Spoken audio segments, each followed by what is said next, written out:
વડોદરાના નવાપુરામાં દબાણ હટાવવાની કામગીરી હાથ ધરાઈ।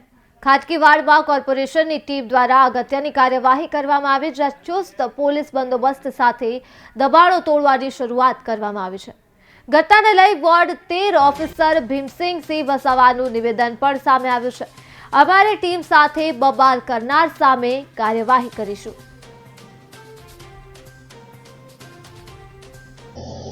ત્યાં એક લારી રિક્ષા હતી, એ ઉપાડવા ગયા અને ત્યારે ઝપાઝપી થઈ છે, પરંતુ તેની રિક્ષા પણ જમા લેવામાં આવી છે તાત્કાલિક, અને ત્યાંની તમામ કામગીરી પૂર્ણ કરીને અત્યારે ખાટકીવાસની અંદર દબાણ તોડવાની કામગીરી ટીડીઓ ડિપાર્ટમેન્ટ અને તમામ કોર્પોરેશનના માર્કેટ સુપ્રિન્ટેન્ડન્ટ શ્રીની કચેરી તમામ ડિપાર્ટમેન્ટો સાથે રહીને કામગીરી હાલમાં ચાલુ છે। પોલીસ કુમક તમામ જે નિયમ મુજબની કાર્યવાહી હશે તે કરવામાં આવશે।